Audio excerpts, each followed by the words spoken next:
Hi, I'm Matt Natove, Executive Editor of Plastics Technology Magazine, and welcome to another Plastics Technology webinar presented today by Guidewheel in San Francisco. Today's topic is maximizing machine runtime, get real-time visibility in days. It is presented by Lauren Dunford of Guidewheel. Lauren is the CEO and co-founder of the company, which is a global software company on a mission to empower all the world's factories to reach sustainable peak performance with the plug-and-play, cloud-powered FactoryOps platform.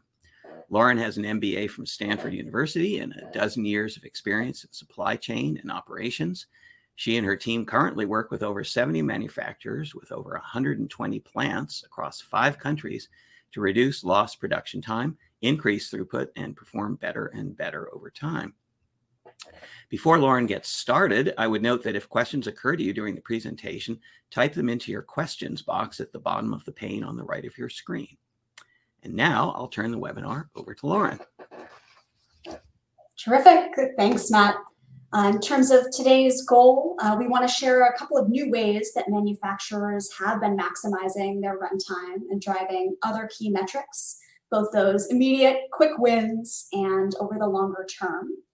Wanted to start with a quick intro. You got some from Matt, but as he mentioned, Guidewheel is a FactoryOps platform used by many manufacturers in the plastics and packaging space with a focus on plastics, including Chromacolor, Pretium Packaging, other names you recognize, and many others. So this is our bread and butter. In terms of today's agenda, we'll start with the problem and why it exists and has been hard to maximize runtime in the past. What's changed and what's now possible in terms of those quick wins and that journey over time, with lots of very concrete examples of what that journey can and has looked like for many other manufacturers as well. Welcome any questions at the end, so if you send those in the meantime, excited to address them at the end as well.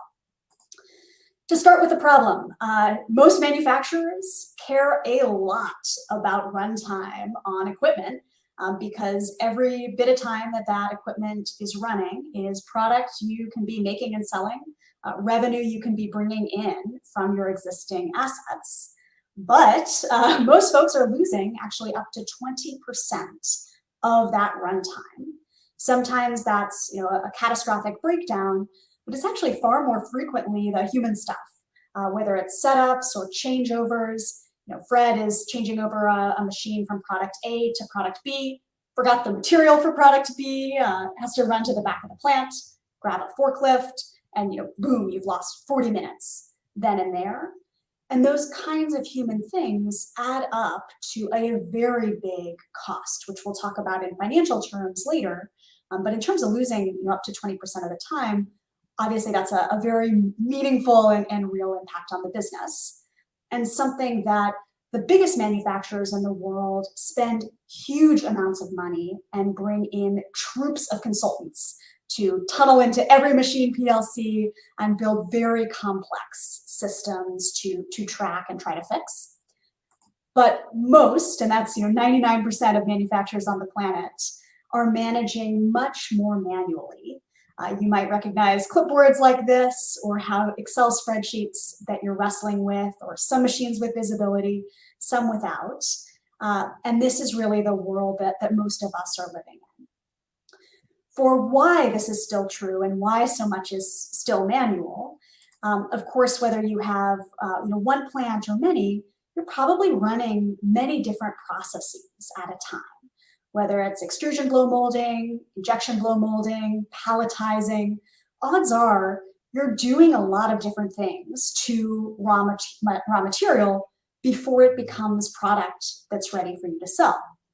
And so what that means is there are a variety of different processes with machines that might come from different manufacturers. And because these are big and expensive pieces of equipment, there's typically no one year where it makes sense to scrap all of your old equipment and buy completely brand new machines. So odds are you're probably buying a new machine if one breaks, or you're buying a new machine if you need to add capacity in a certain area of the business, but you're not buying all brand new machines all at once. And what we often find as well is that most manufacturers are often buying second or third hand because that's typically a pretty darn good deal.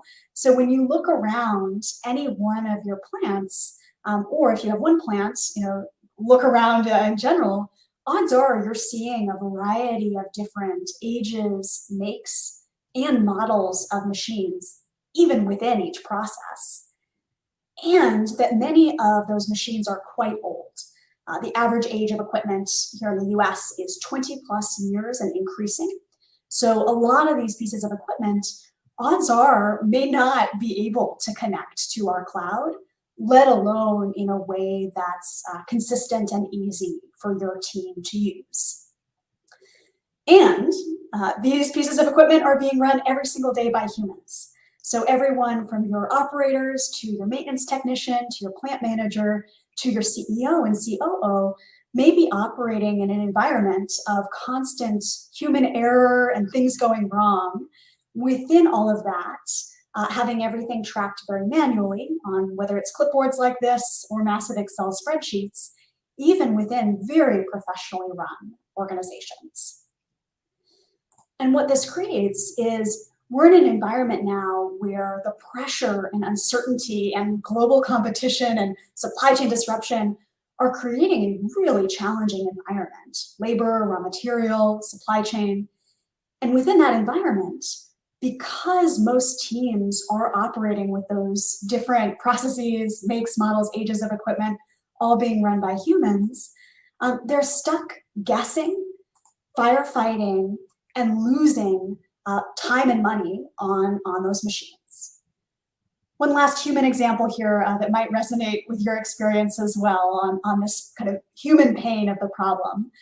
Regional VP of Ops gets a call that an important machine is down. He says, hey, no problem, it's an easy fix, I know that machine. Just jiggle it a couple of times, elbow it, that machine, I know it'll get back up and running. It works, up and running, and then his blood pressure skyrockets, because he learns that by the time he got the call, that machine had been down already for 24 hours straight. The operator didn't notice at first, the shift handed over, the plant manager came in, tried to find the maintenance technician who knew that machine, played phone tag for a few hours, and at the end of the day, that's 24 hours of runtime just lost that you can never get back again, a tenth of the revenue from that particular plant, from something that should have been a 30-second fix. So this is something where it's daily painful and frustrating, and all of that guessing, firefighting, and losing that time and money is adding up as well to large amounts of potential revenue and profit left on the table. We'll be sharing this after the webinar in case it's helpful to you to run the numbers for yourself. But typically in an environment like we're in right now, especially in the plastics and packaging space, the more you can be running your equipment, the more product you can be selling and the more revenue you can be bringing in from that existing equipment. So when we look at low lift, high return opportunities that drive straight to the bottom line, that lost production time is a really big one for most manufacturers that we work with. To give a sample of what that looks like for many folks that we see, and we'll share this afterwards for you to run the numbers yourself, you lose conservatively $100 per hour of lost production time in revenue you could be making from not running that key piece of equipment. This, of course, we're applying to the key bottleneck machines within your operation. Say you run 3 shifts a day, 8 hours per shift. Here this has 5, but it just might as easily be 7 for you. Add a gross margin of, let's say, 25% to plug something in there. You can plug in your own numbers with whether it's 20 or 15 or 30 key machines per factory and a couple of plants. Here we have 5 within the operation. If you're running right now at around 60 or 65% runtime, which is typical for folks when they're starting out. Of course, it depends on your exact operation, so be flexible for you to use the numbers that work for you. If you can increase that just to 70 or 75%, that's typically many millions of dollars of, because this incorporates margin, profit straight to the bottom line with progressively more profit and contribution margin from getting those hours back once you're already at higher uptime for that equipment. So if this is helpful to you to calculate for your own operation, typically what we see is being able to sell into that open capacity if you're in an environment where that additional runtime can translate into profit is one of the single lowest lift, highest return interventions that most manufacturers can make. This, though, has been a problem that has not been solved for years. I just clicked share there into the slideshow. This problem exists for a reason. It has historically been incredibly hard to solve. So despite that pain, despite the money left on the table, the only systems that had been available in the past were extremely heavyweight and inaccessible, except to a few. What's possible now, and what I'm excited to share specific examples of today, is how a very new category of solution has become possible. Cloud computing, sensors, mobile devices, all of those have become infinitely more accessible. They are everywhere and infinitely more powerful. And what that's opened up is very different levels of ease of getting visibility, as well as much more powerful systems in terms of putting that visibility to use and actually driving impacts for the bottom line. With FactoryOps, what we start with is by using plug-and-play sensors to have your team go from guessing constantly what's happening with the machines to knowing with certainty what any machine across the operation, new or old, any make or model, is doing every second of the time.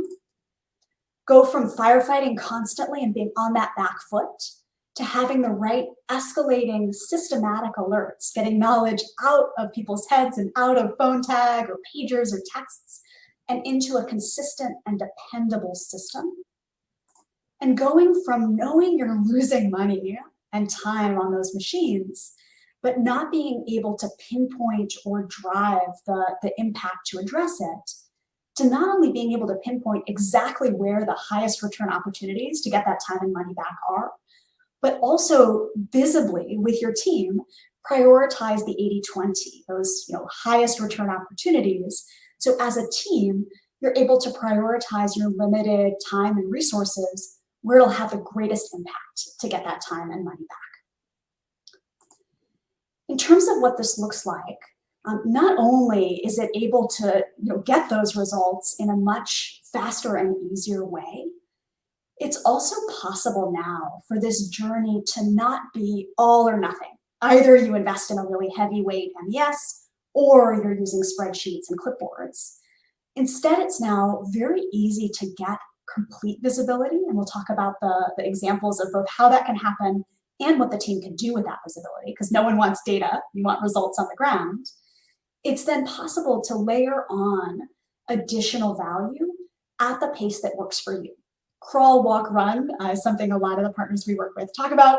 We like to say walk, run, fly, but however you put it, it means being able to start with that visibility and quick wins, really prioritize your team's time, then go into a run of proactive knowledge transfer, taking information out of just being locked in people's heads and into that consistent and dependable system. Get that 80-20 of where should you be focusing your time and be on that journey of continuous improvement in a way that empowers your full team. And then lastly, at whatever pace is right for you and your team, to layer on whether it's full OEE, whether it's sustainability initiatives that tie to your C-suite, or whether it's starting to get much more predictive and smarter behind the scenes, there's then that opportunity to continually layer on and walk, run, fly over time. What I'm going to do right now is share a bunch of actual, just really concrete stories from folks that we've worked with the visuals of how this has looked in the system, so you can get a sense of what this actually feels like and looks like. And I'll start with just the value of having across any machine, make, model, age, across all of your plants and all of your equipment, consistent visibility into that machine activity. And the way we do that here at Guidewheel is we use clip-on sensors to translate the electrical heartbeat, the current draw of a machine, into second by second not only its runtime, downtime, or idle time, but also the speed at which it's operating. Here you can see a blow molding machine, for example, running on load. Every microstop becomes crystal clear. Boom, this machine is down, sends that right alert. The VP of Ops doesn't have to get alerted. This can be fixed by the right person in real time. And here you can easily see at a glance the differences between changeovers and different length there. So what I'll actually do is share how many teams are using that first stage of consistently getting visibility into their machine to actually provoke some really friendly competition, first among operators in terms of reducing unplanned downtime, and then across multiple plants as well. And what this looks like is this screen is showing for the last 24 hours across any machines I want. You can tell any make, model, or age of machine can get into the system just as consistently. And across all of my plants or areas of my operation, I can actually give my team color-coded visibility. They can see here exactly how much that machine was running. It's a shared source of truth where everyone knows, this isn't a number that someone wrote in or a boast someone is making about how they performed. But they can also see at a glance the numbers, subtracting out, of course, planned downtime if you like. And what we heard from a customer the other day was it's simply putting this up for the full team. Sometimes people put it up on a screen. This particular group was actually just printing it out and sticking it on a cork board that was in the main room. So operators would, at the change of shift, be eagerly coming up to this board, seeing how they had performed relative to each other the night before, and actually being able to have a fun competition around a metric that really matters for the business, of course, in a very friendly way. But that corkboard being something everyone passes by, the VP of Ops, the CEO, and really being able to recognize operators who are doing a tremendously great job with that shared and easy to interpret visibility. This is also something where across plants, what we see is that when there are many plants competing together, there will often be a little competition among regions or plants on, here's a dashboard showing comparison, red, yellow, green, how are you doing relative to each other? And that friendly competition, especially when it's tied to something as meaningful for the business as decreasing lost production time, has really resulted in some fun improvements and tracked case studies over time. The other thing that we've seen is being able to get the information coming proactively to the right people has been very helpful as well. So another kind of story here is we had a group that was going from in-shift handoffs, much more informally conveying information about the previous shift's performance. And what that would result in is sometimes supervisors are coming in and getting real surprised by what they're walking into, never know quite what to anticipate. And that can be very stressful, coming into the plant and not knowing what happened the night before or what you're encountering. What teams are now doing is setting up reports that will send the key information, whether it's uptime, any issues, OEE for the past day, at the right time for people to walk in and know exactly what they're anticipating. So whether it's a daily shift report, daily scrum report, having that come in and being able to see as a team exactly what you're walking into and actually get ahead of the game has both decreased stress among those teams and, of course, helped them enter the day proactively and really improve those metrics that matter as well.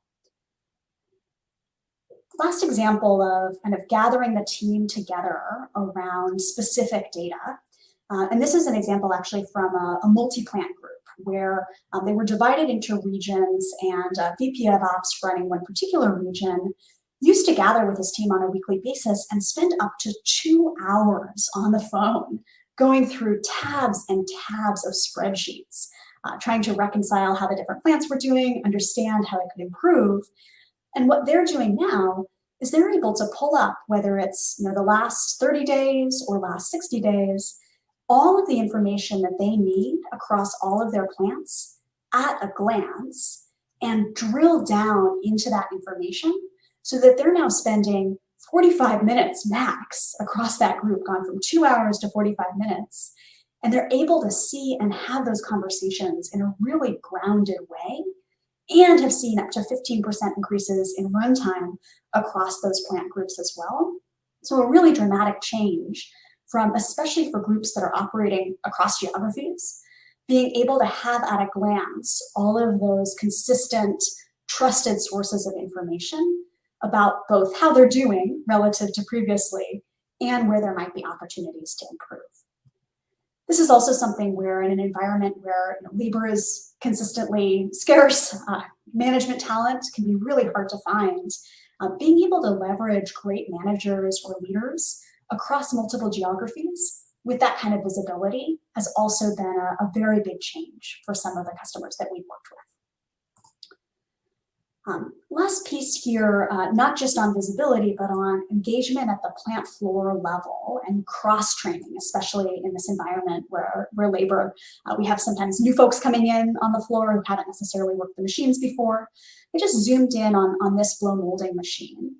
And you can see at a glance the difference here between this longer changeover and this shorter one. And the ability to use visuals like this, say this, this changeover is run by Luke, this one is run by Eric. The ability to sit down with Luke and Eric and say, Luke, your changeover is double as long as Eric's. For your business, that might be 20 minutes versus 45. For another business, it might be 1 hour versus 6 hours. And have Luke actually share what he's doing during that time, compare that to hearing what Eric is doing, and learn some of those simple things, whether it's having the material right next to you, whether it's prepping some of the things that you're going to do in advance, whether it's simply prioritizing during that time. This is not the time to go grab a coffee or go chat in the break room. Sharing some of those insights can be very simple and straightforward when you can see where the bright spots are, Eric's fast changeovers, compared to areas where retraining might be helpful. And when you can see that information across shifts that might not otherwise talk with each other, or across geographies where there are similar machines and some operators that are doing a tremendous job on their changeovers, others that might be doing a tremendous job on their quality, and cross-train and share that information in a very visual and easy way across plants. So I hope those examples aren't too detailed. Just wanted to share in terms of how we see that walk journey of just getting the visibility, having that baseline across machines, team members, and plants can really open up a lot of possibility for very quick wins, and is now a matter of clipping those sensors on is minutes, plugging them in a couple minutes more. In a day, you can have visibility across your complete plant.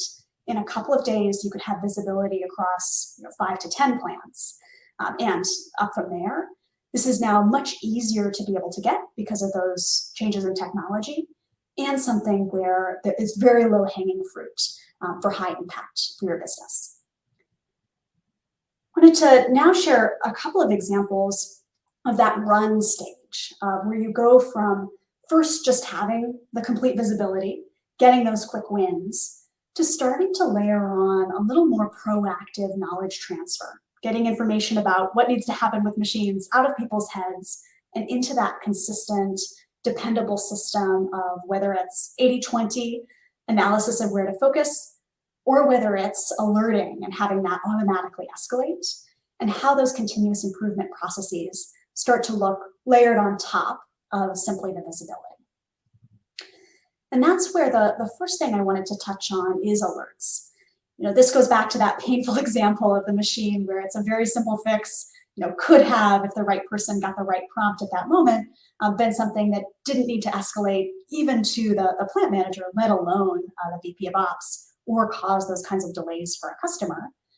That kind of information is now very easy to put into systems like Guidewheel, so that you can actually have a machine, whether it's down or idle, send proactively, and this isn't coming from the machine, it's coming from the platform in the background, send that alert to the right person in the right escalating way, and then escalate further if it hasn't yet been addressed. So this is something where these alerts can come by SMS or email, and specific examples here that will typically be good use cases is both, if a critical machine is down, where that's your key bottleneck, never should that machine be down. making sure the person who should be notified gets that alert right away. Also being able to know if a machine is overloaded.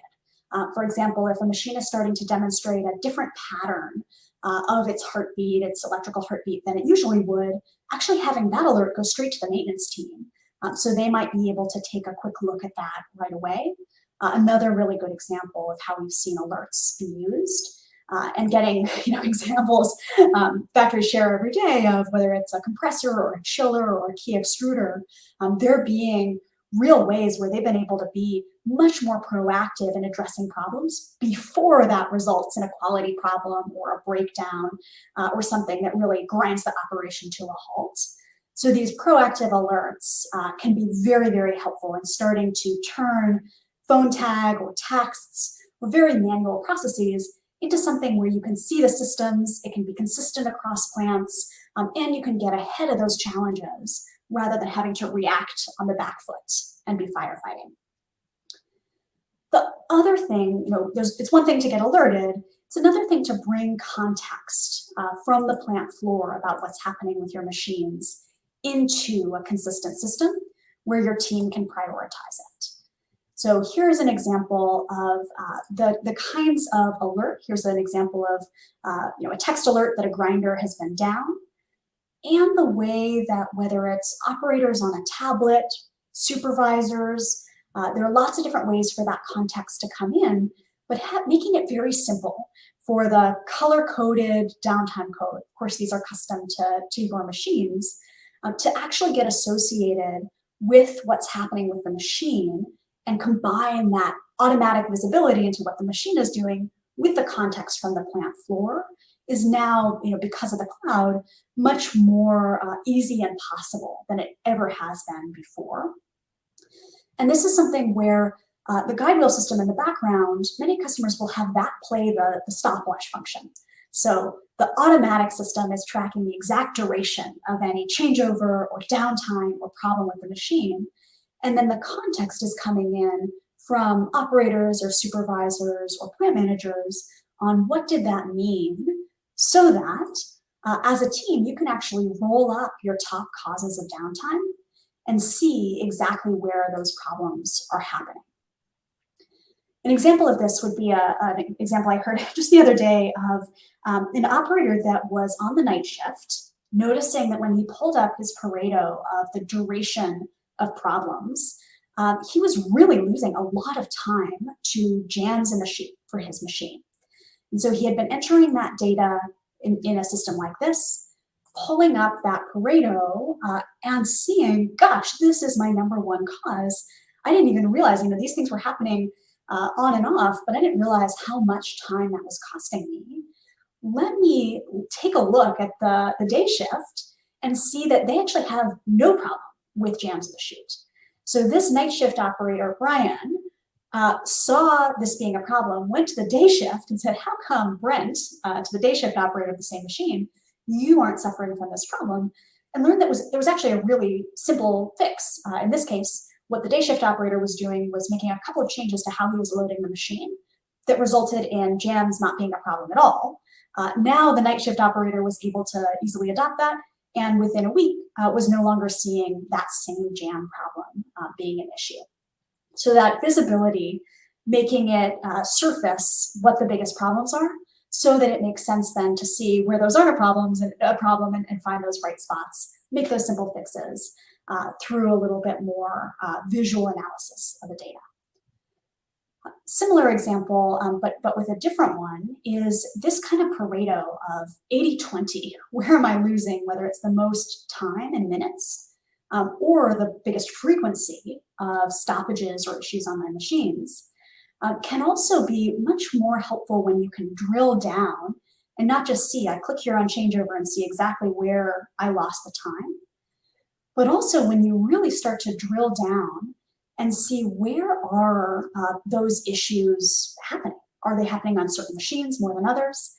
And an example here was, I heard a couple of weeks ago about a plant where they had been seeing a lot of burn line issues. So this had become a major issue for them, but it was happening so one-off on that plant floor that at first they were just like, okay, this is a problem, but we don't know what to do about it. Then what happened was they actually filtered down. So I have filtered down here to those burn line tags.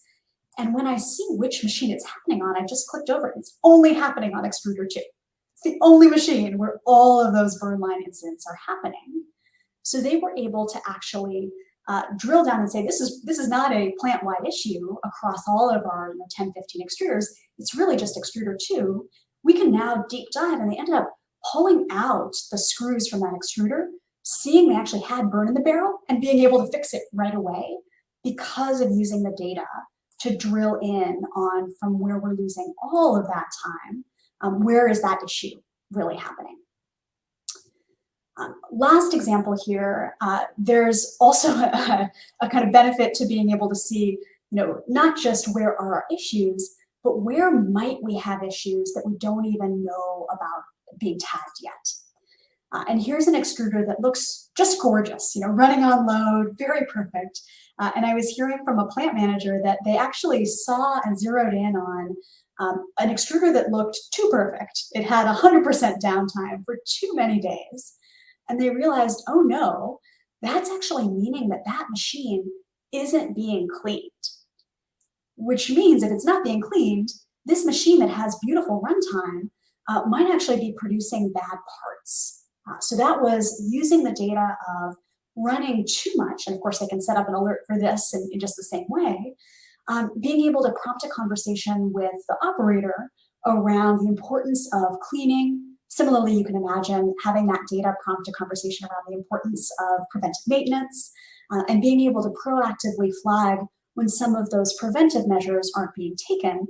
In this case, they actually discovered that that machine had just started producing bad parts. They were able to catch it right away because of seeing that key event of cleaning hadn't happened and prevent that kind of quality problem from entering in or impacting a customer. So all of that gets a little bit more into this run area of not just getting the baseline of visibility and very quick, clear wins, but actually being able to bring in the context and understanding from the plant floor, layer that on top of the consistent visibility, and get to a place where you're bringing in that knowledge and proactively using it as a team to prioritize where your team's time and energy can drive the most impact as part of a continuous improvement process. This last area now, we've talked about the walk of the quick visibility, the run of bringing in that context and getting that continuous improvement going.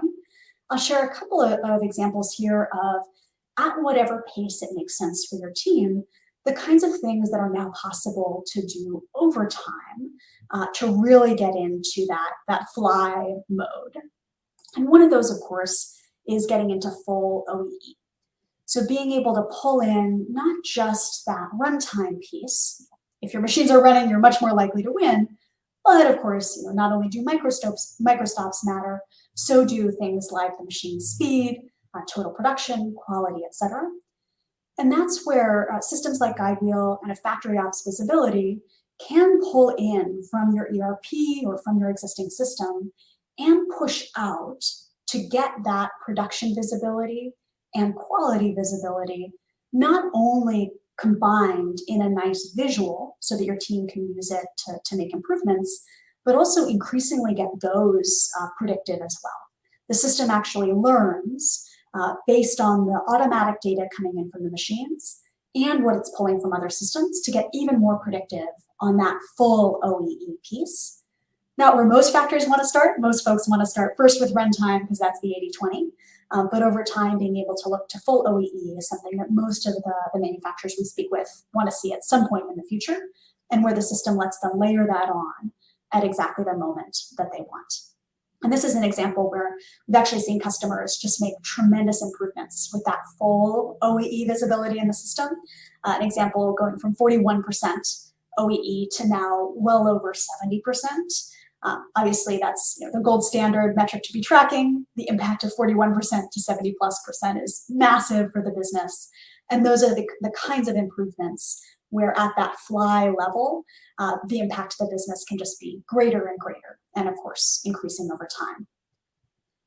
The last thing on this OEE area is where we see there being tremendous value here is not only being able to analyze and drill down by machine, by operator, sort by manager, etc., and really being able to tie performance to visuals that everyone at every level can understand.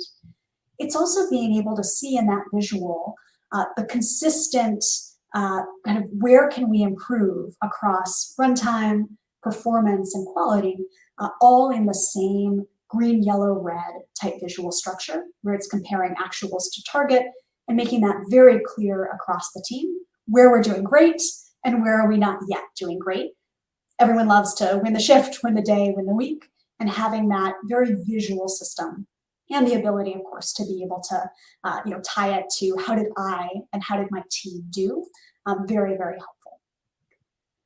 Last thing here on the kind of fly area, and this is something where it really has been enabled by those changes in sensor technology, cloud computing, etc., is that it's now possible not just to have visibility into your production equipment in a system that the production team is using, but actually you can bring in the auxiliary equipment and your utilities into that same system as well, with the same escalating system of alerts and the same color-coded visibility for your team. So whether it's chillers or pumps or conveyors or compressors, being able to have the same team-wide visibility and ability to just zoom in like I did, set up those same alerts if a compressor is down, and actually be able to bring together your maintenance team and your production team around that same easy visual has been very helpful to see the impact of as well. Of course, that utilities and auxiliary equipment have huge impacts sometimes on whether it's quality or total production. Being able to have them be part of the system can make a big difference.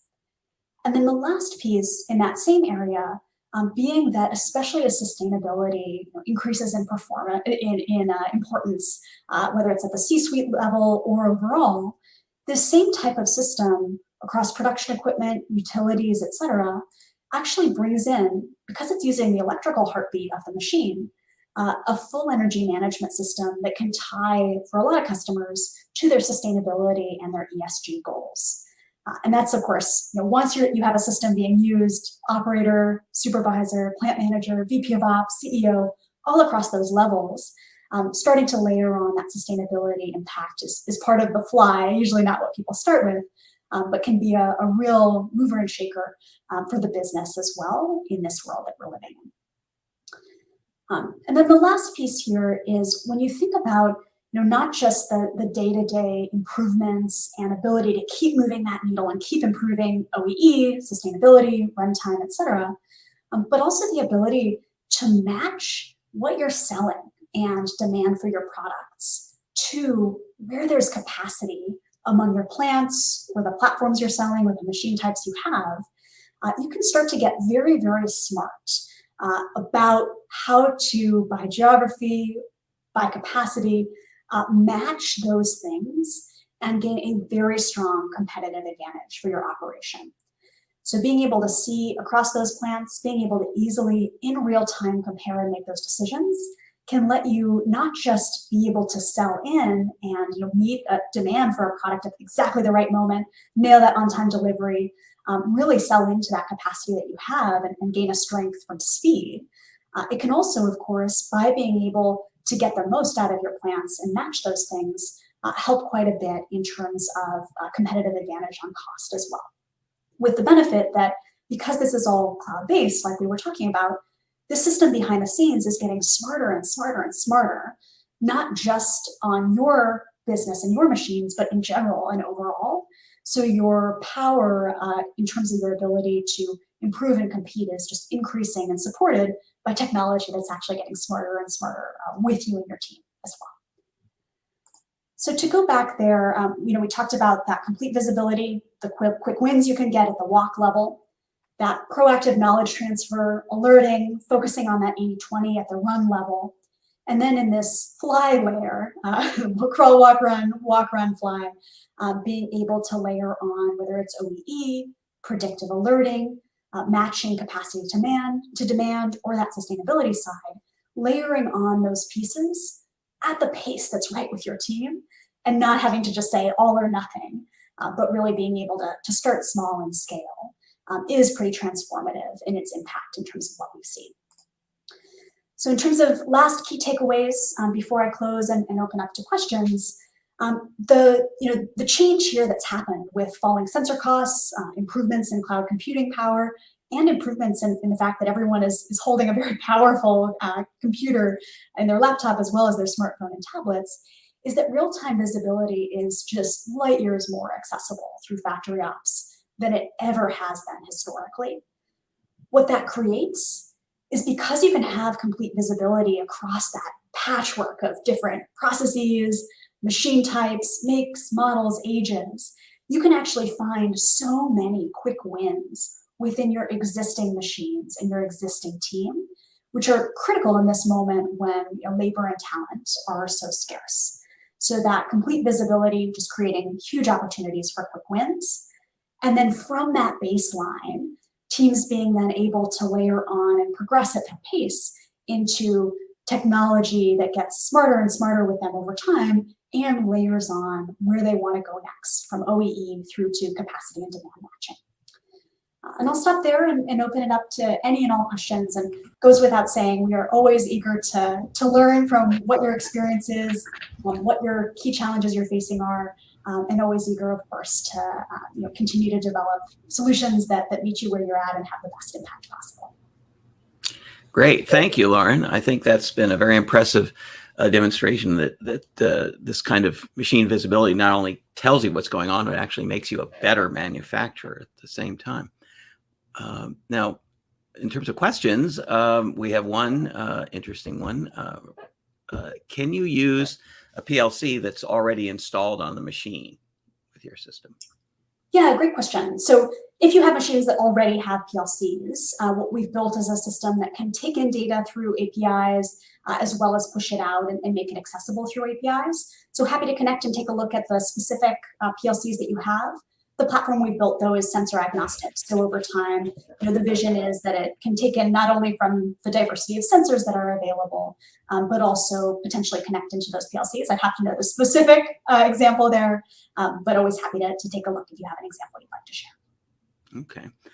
How do your customers find using the platform for the first time? Is it as easy as falling off a log, or does it take some learning, or what? Falling off a log is a great example. I would hope it's a little, maybe as easy, but hopefully less painful than falling off a log. Definitely, very visual and easy has been our experience. So, typically we give trainings that include support, but many times folks won't take advantage of that. They'll say, I'm all good. This is intuitive. I know exactly how I'm going to fit this into my business. And the neat thing is, that's often at every level. So that might be an operator or a supervisor who looks at the red, yellow, green and intuitively understands. Or it might be a CEO who, at the level of that executive dashboard, intuitively looks at the red, yellow, green and can use it from the start. The system is really built to be that intuitive and easy, although not the pain of falling off a log is not ever our goal. Well, it can get wet anyway. Yeah. Will Guidewheel provide any reminders or anything for preventive maintenance? Yeah, definitely. So the same alerts that alert you if a machine is starting to struggle or show a pattern that indicates it might be having a problem or be overloaded and can alert you to there being a problem within that machine that requires maintenance, can also be set up so that those alerts can trigger if the machine has been running for too long and might be at the point where it needs preventive maintenance as well. Those alerts are really flexible in terms of how they can be set up, whether you want them to come via an SMS or email. All of those alerts are kind of built to serve the typical use cases of alerting you when something's wrong and also alerting you when something should be happening for that machine. Okay. You did show how one can outfit multiple plants this way. Does it make any difference if the plants aren't all in the same country?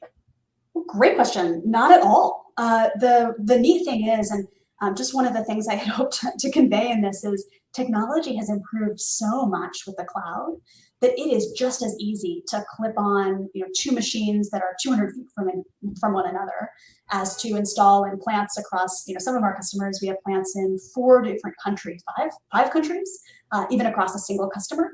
And they can just click into that same drop down and pull up a plant in Mexico, Canada, Ireland, just as easily as pulling up 2 extruders 200 feet from one another. Okay.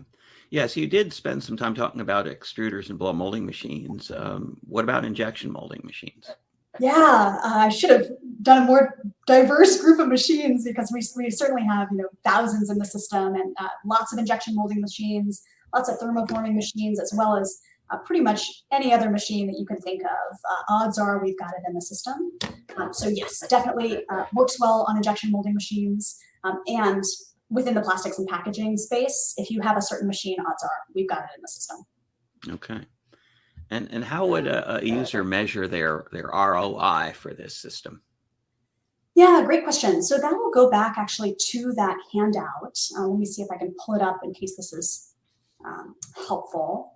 So for ROI, the first thing, I'll go into a little more detail since someone asked the question. The way we tend to think about it is, first of all, are you constrained by the capacity of the plant? If you can produce more, can you sell more? Or are you constrained by sales? Are you looking to reduce the cost of production? So we start with those 2 choices. Is it about driving more revenue from your existing equipment, or reducing costs of operating that equipment? Most in the plastics and packaging space that we're seeing right now, because of the economy at this moment, are actually capacity constrained. So the way we look at ROI is how much more production and profit can you get from your same costs from implementing a system like Guidewheel, where you've got that visibility. And of course, there are all these benefits in terms of talent and labor and optimizing. We tend to not even look at all of those in terms of the simplest possible way of calculating ROI.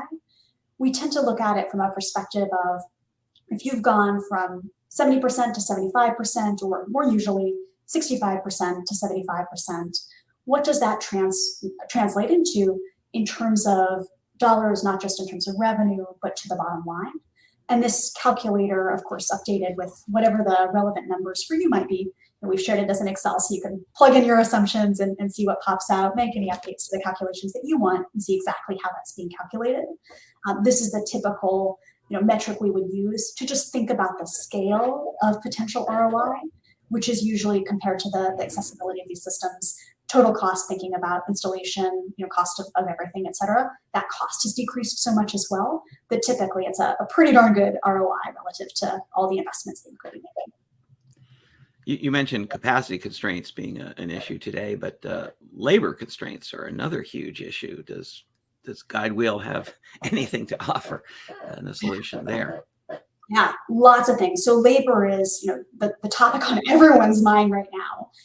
A bunch of different ways that great visibility can play straight into labor as a constraint. First is attracting and retaining great labor, having the right systems to be able to, whether it's being able to pick your kids up but still know that you'll be alerted if the machine is down. A lot of that can play into just being an attractive place to work, of course.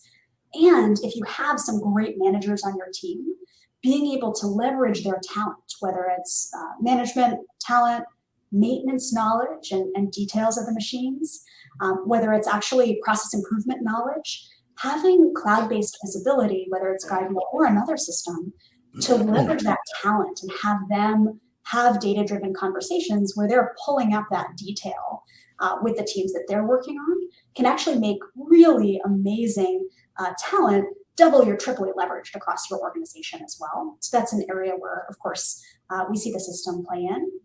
And the last one, and there are lots more, so I'm just touching on kind of the ones that are coming to mind. If anyone wants to nerd out on this more, always happy to. But the last one is just sheer, sometimes your machines aren't running because you don't have people to run them. It's, you don't have enough operators to be able to run that third shift or run that machine.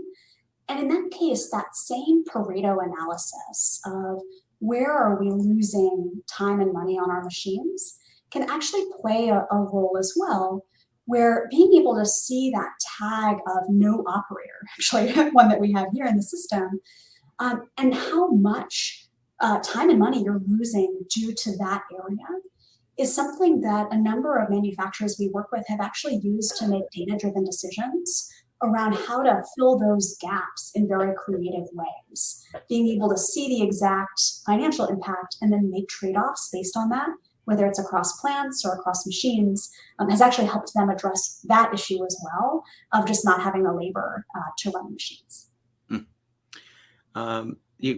You've pointed out that sometimes people don't always know where they're losing effective uptime.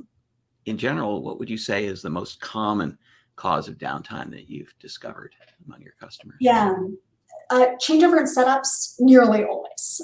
Those are probably low-hanging fruit. Most folks on this call know about already, but being able to zero in on exactly where you're losing the most time from the changeover that someone is running a lot faster than another person, or a setup process that is optimized in some places but not in others. Those are just huge levers for the business, not just in terms of the time that folks are losing and can get back, but also in terms of the impact of being able to run really tight changeovers in terms of responsiveness to customers, running a really lean operation. So many benefits there from, as a business, being able to dial in those changeovers and those setup times. All right, excellent. Well, I think we've gotten to the bottom of the questions pile for now, but if you have anyone out there thinks of any questions that you'd like to ask, I'm sure you can get to Lauren by email and she'd be happy to answer them. So I want to thank everyone for their questions, and I want to thank Lauren for a very, I find it convincing presentation. And I might also mention that we did an article on Guidewheel that appeared in our December 2021 issue, which summarizes the points that Lauren made. So you might want to refer to that. You can find it on our website. Just search under Guidewheel. And so thanks again to our audience and to Lauren and for attending today's Plastics Technology webinar. I hope it was valuable for you and gives you some ideas on how to improve your company's efficiency and competitiveness. This webinar has been recorded and will be available by tomorrow or even sooner on our website, www.ptonline.com/webinars. Within a couple of hours, you should also get an email with a link to the recording. The next Plastics Technology webinar will be on March 22nd at 11 a.m. On optimizing process manufacturing with artificial intelligence, presented by Neil Analytics, discussing how Microsoft Project Bonsai brings artificial intelligence from the research lab to the manufacturing floor. And for details on other upcoming webinars, do look under the webinars tab on our website, ptonline.com. And I would advise you that registration is still open for PT Expo 2022, a plastic show sponsored by Plastics Technology and other Gardner publications, for March 29 to 31 at the Ronald S. Stevens Convention Center in Rosemont, Illinois, near Chicago's O'Hare Airport. We've already got well over 200, I think 30 exhibitors signed up. So check it out at plasticstechnologyexpo.com. Will be the first in-person major plastic show in North America since 2018 and the first in the Midwest since 2009. So thank you to everyone and good afternoon.